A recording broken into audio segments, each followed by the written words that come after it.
Welcome to Talking Marketing, an AMA Boston original podcast.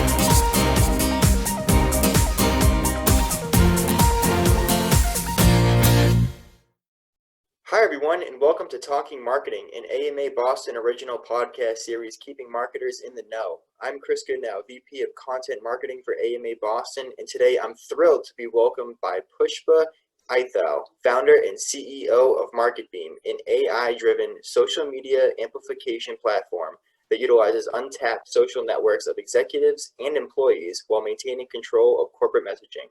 Pushpa, welcome to the show. Thank you. I'm glad to be here.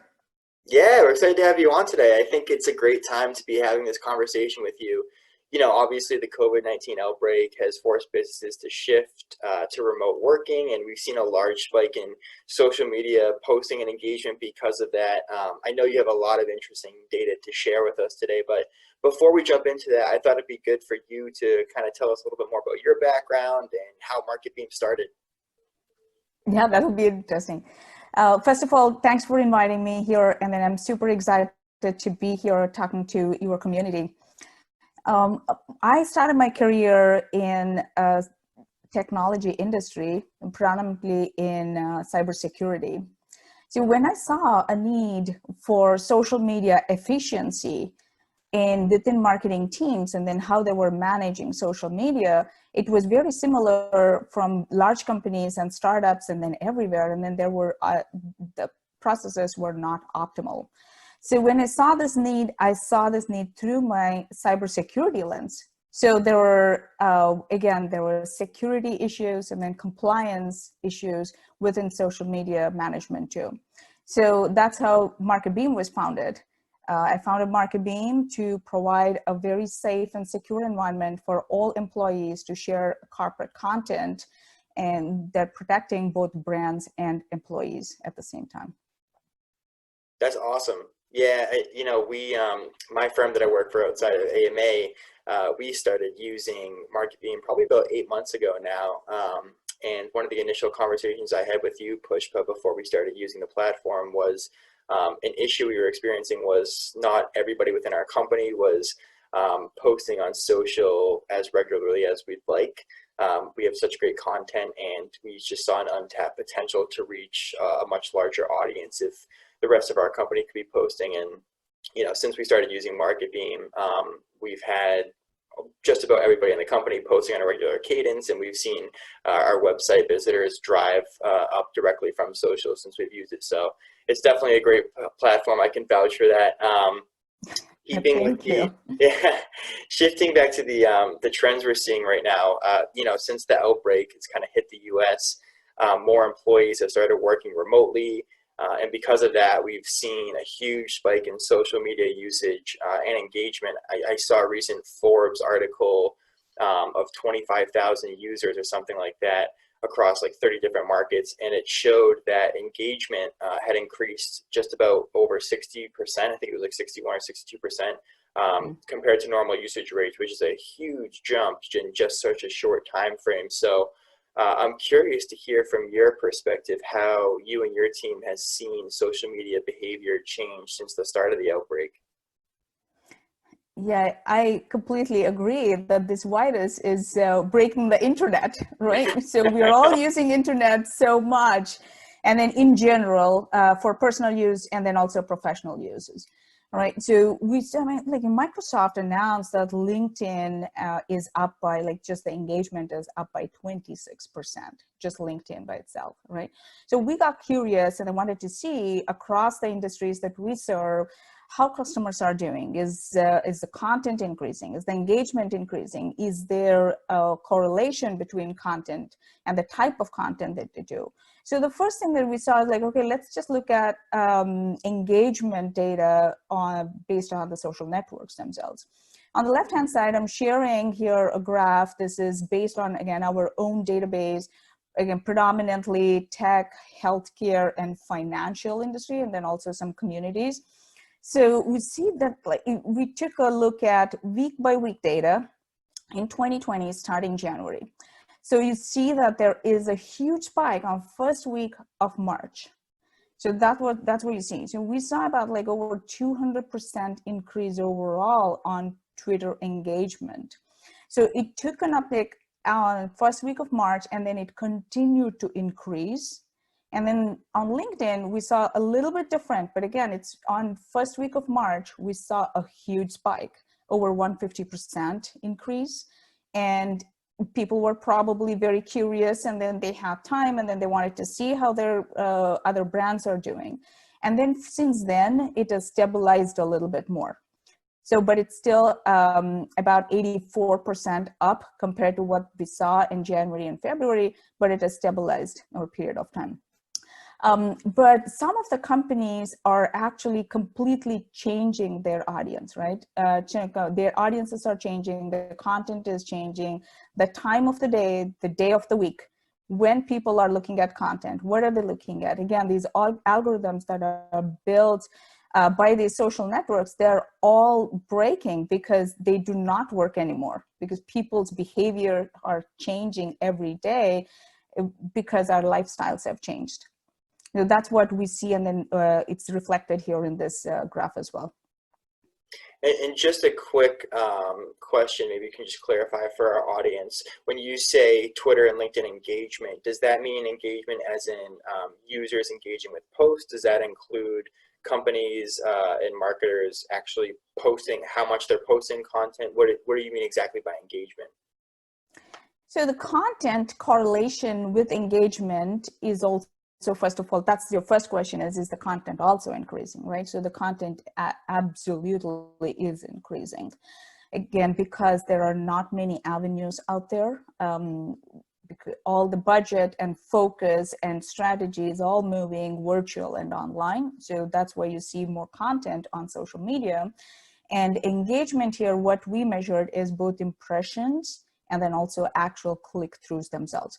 So click-throughs are the ultimate engagement for any individuals and for any brand, right? Because you're leaving the social network and then getting into another website to get that information. And then that's the ultimate engagement on social media that you can expect. So that's what we are seeing here. Gotcha.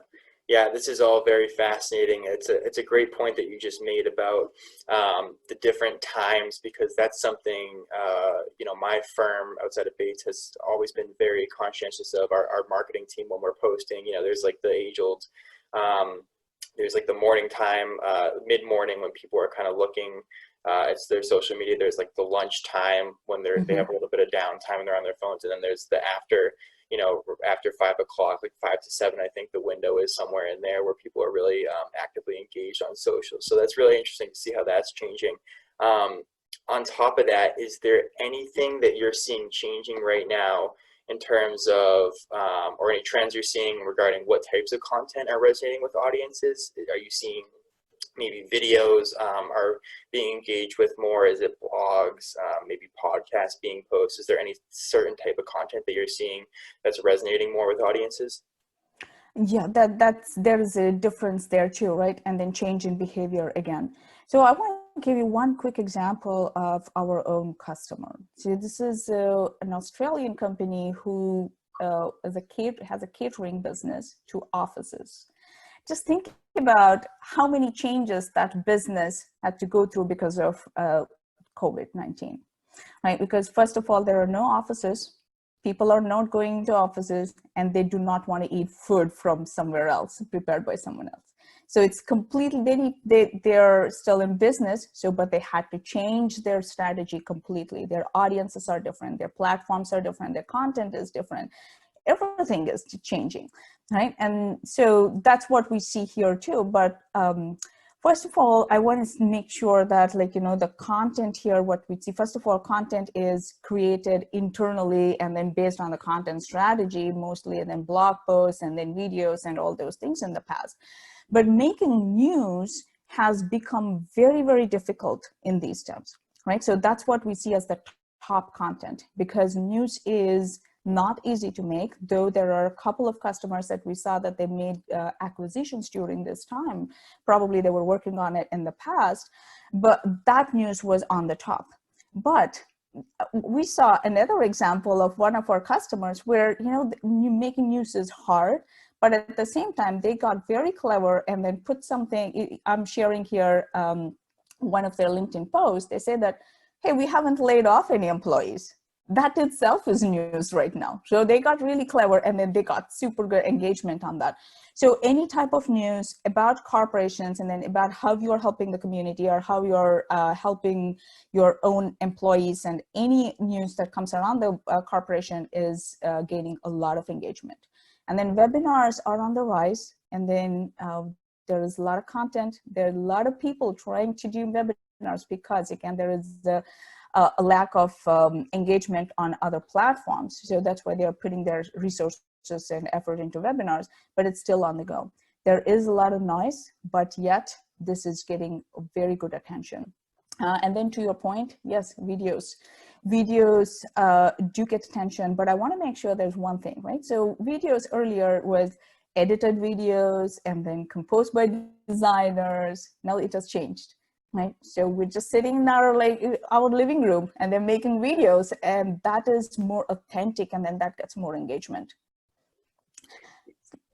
Yeah, the authenticity is really interesting. I think people like to see kind of just like normal backgrounds, like you're at your house, or you're kind of just doing something, you know, on the cusp or off the cusp from your computer, your phone, that you're just recording really quick. That's interesting. The other thing I'm seeing on the slide that's sticking out to me is these hashtags you have here. And I'm wondering, as you're saying, news is one of the top content pieces that you're seeing performing well. How important are hashtags now? I mean, I know they've always been important, and there's always different best practices about how many you should use, etc. But how important is it to be including hashtags with relevant topics related to news, or you know, other things that they could be related to in terms of having your content found organically on social?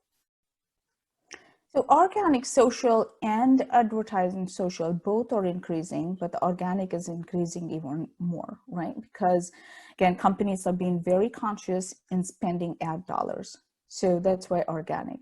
So on the right-hand side, what you see is, because we did, like, you know, because people started talking about COVID-19 everywhere. And then on, like, you know, on YouTube and then social media, and they all wanted to hashtag COVID-19 and then to get attention. So that is literally like 6 weeks ago. And then now that's not the case, because we are all used to that. We're used to a new lifestyle, new way of working, new way of living.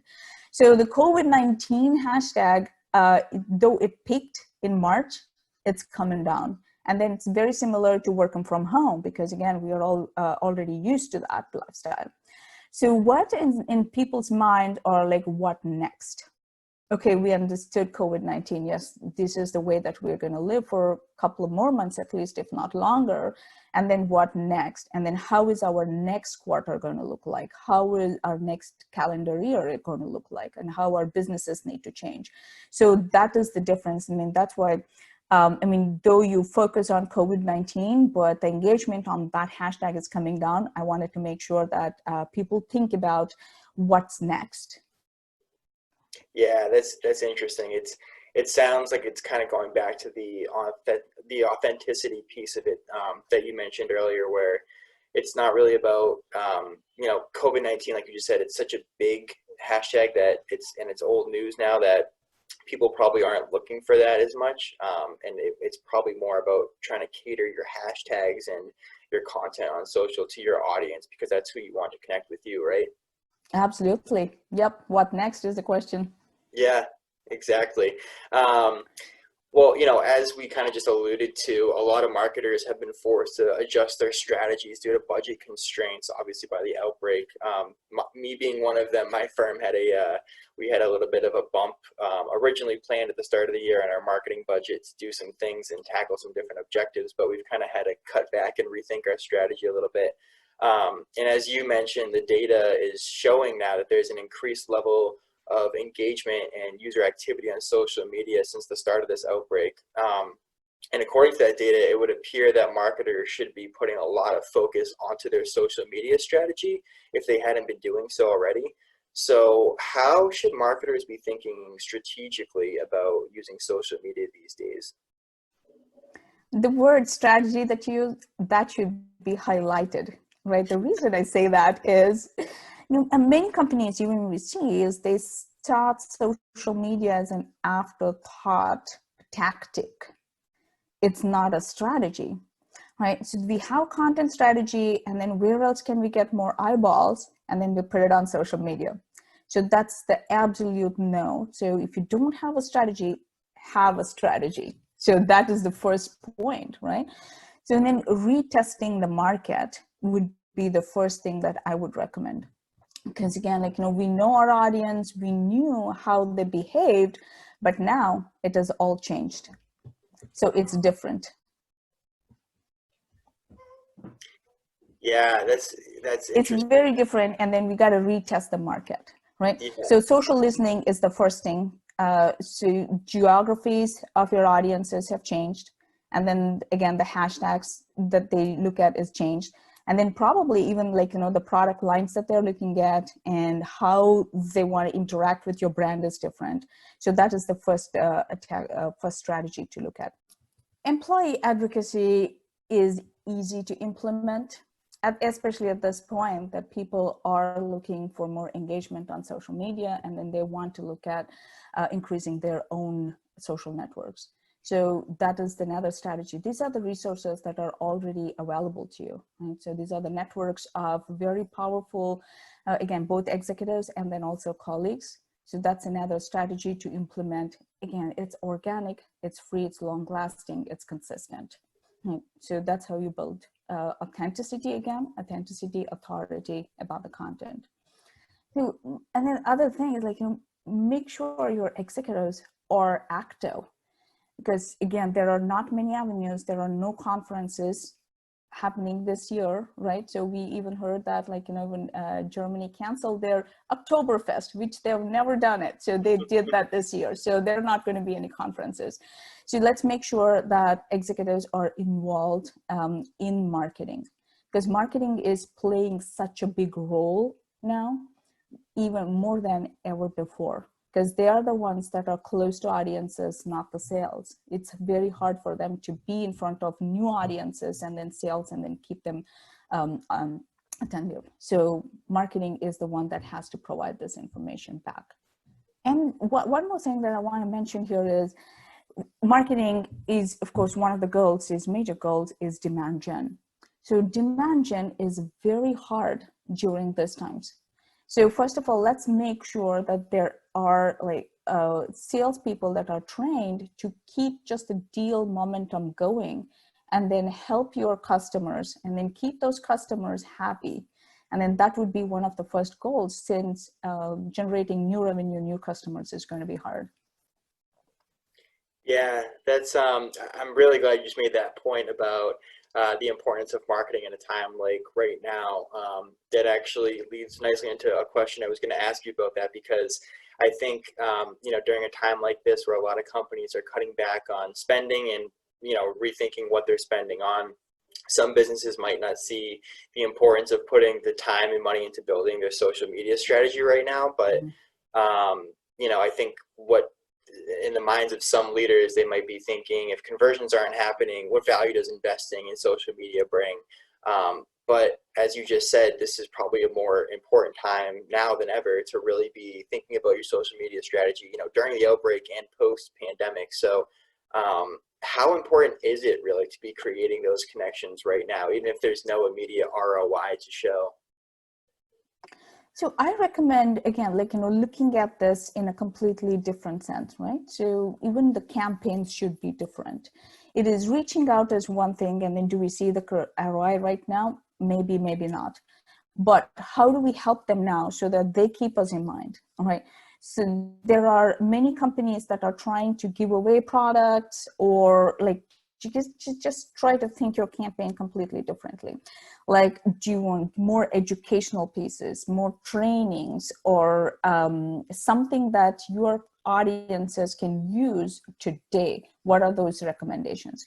So I knew there is a marketing agency in New York. What they're doing is their target market was enterprises and then big audiences. And then now they're changing it to see, okay, how do we attract SMBs? And then what do we give it them first so that they can get started with their marketing strategy if they don't have one?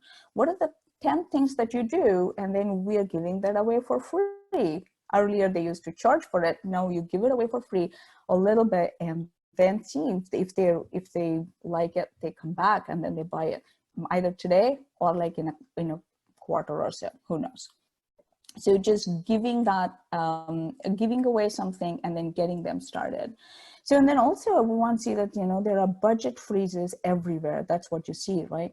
So some companies are looking at budgets as, maybe they're not in a financial crunch right now, but since the economy, there's like a foreseeable future, we don't know what's going to happen to the economy, they're freezing the budgets. It's not that they're in financial crisis now, but everyone else is doing, so they're also following the same thing.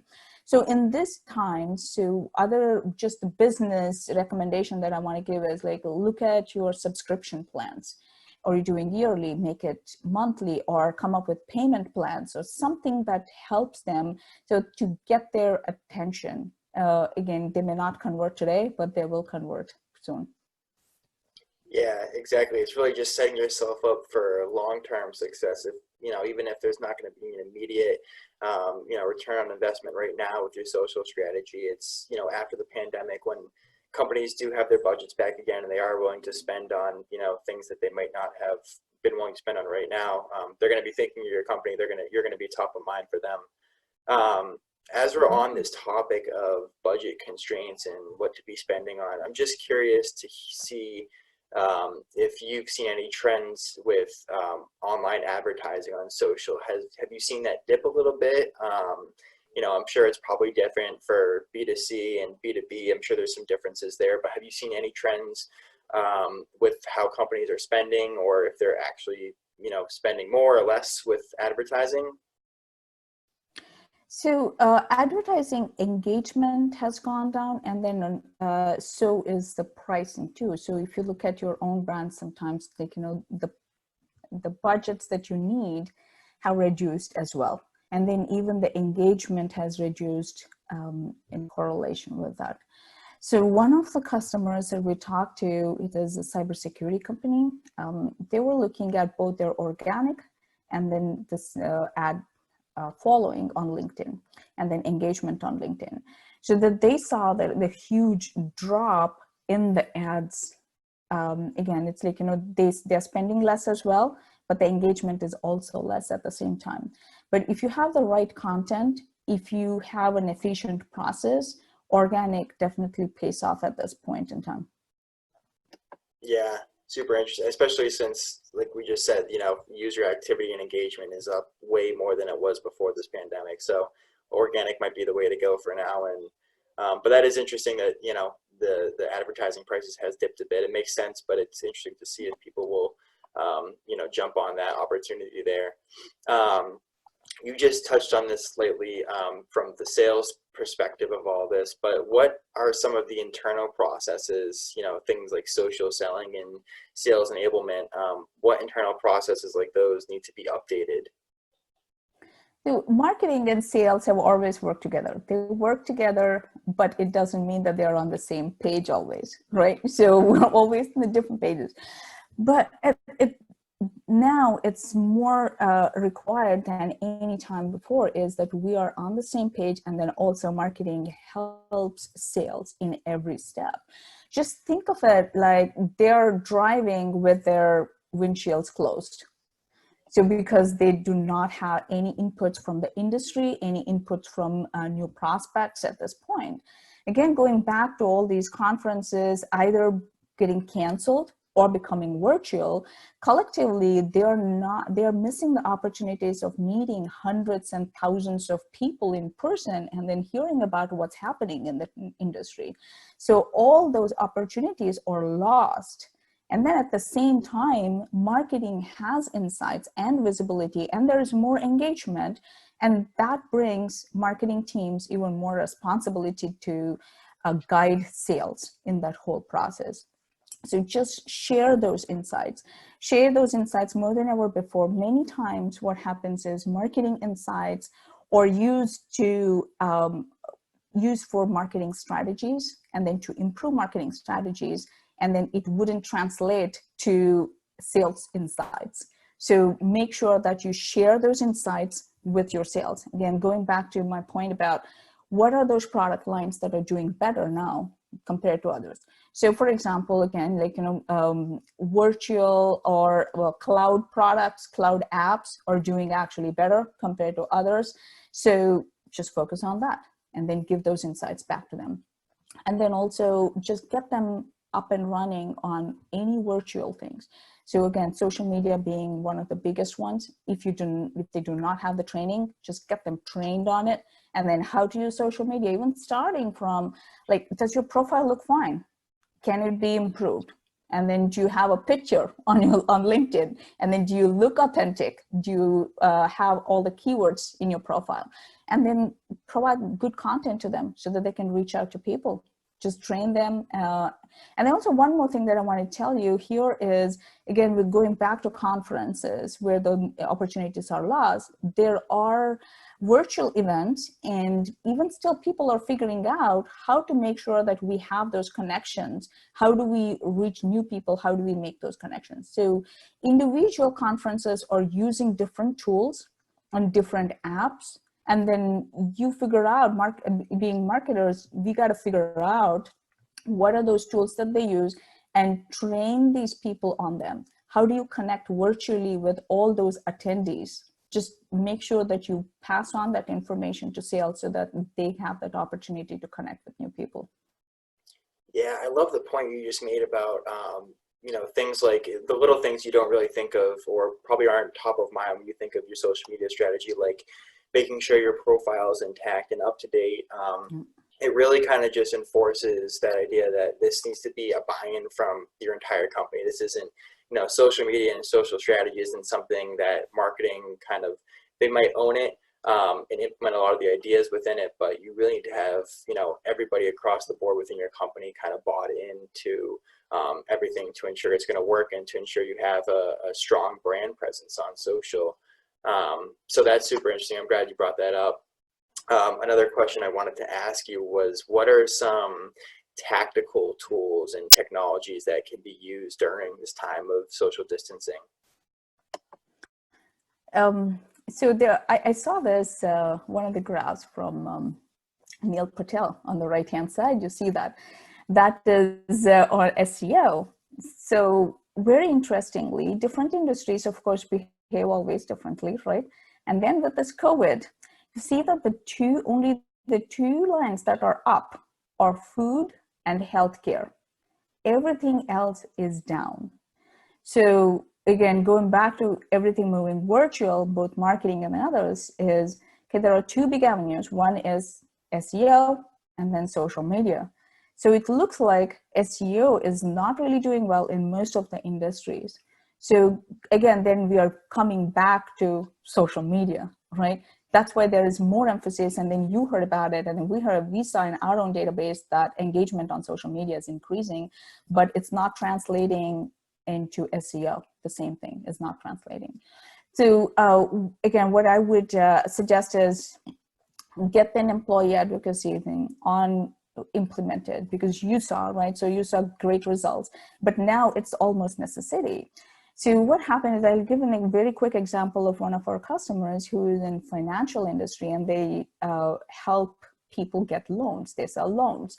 And then now there are about 450 restaurants literally on the strip of Miami is closed, and they're all eligible for loans. But how do you reach them? They're not picking up your calls. They're busy just delivering food, and their doors are closed, and they do not want to talk to anybody. But they're all on social media, because there is the personal and the professional lines have completely blurred on social media. And then take that advantage, right? So take that your advantage, and then use social media to the maximum extent. Ask your employees to share, and then make sure that your executives share that too.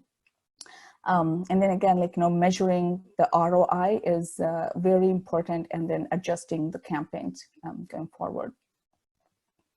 And then I want to bring up like a couple of other free tools and resources that you can use at this point, right?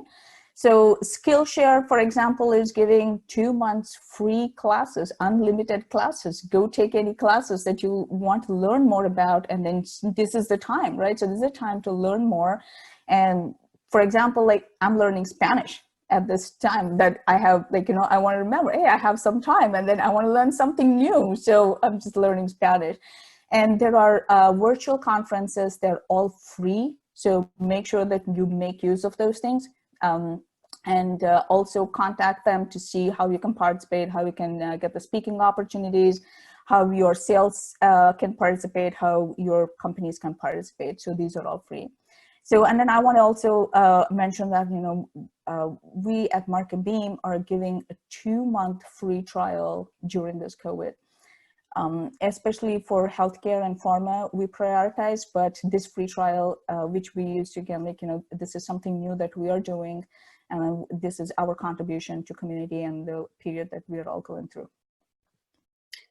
Yeah, for our audience members out there that are listening to this and are thinking, maybe I should be rethinking my social strategy, or what can I be doing to improve it? As a MarketBeam user, I can definitely advocate for using MarketBeam. It's a terrific platform, and like I mentioned earlier in the show, my firm has been using it for about 8 months now, and we've seen a huge spike in our traffic to our website directly from social. So definitely check it out, and we'll include some links as to how you can access MarketBeam's website and get access to that free trial on the podcast page on our website when we post this episode. So be sure to look out for that.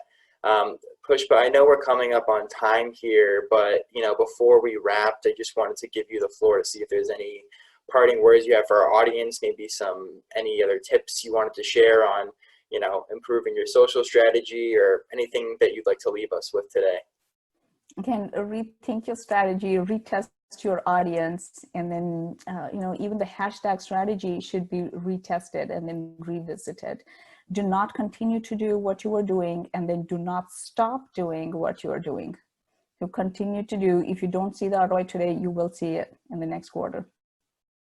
That's great advice. And Pushpa, maybe you just also, we can maybe include this on the podcast page as well, but if anyone's interested out there in learning more about social strategy, or had any questions they want to follow up with you on, what's the best way that somebody could reach you, either email or whatever other source you wanted to share? So in this period, other than the free trial, so we are also helping companies come up with a strategy if they do not have one. And then even very simple things like, one of the recent customers looking at, hey, they were tagging IoT platforms.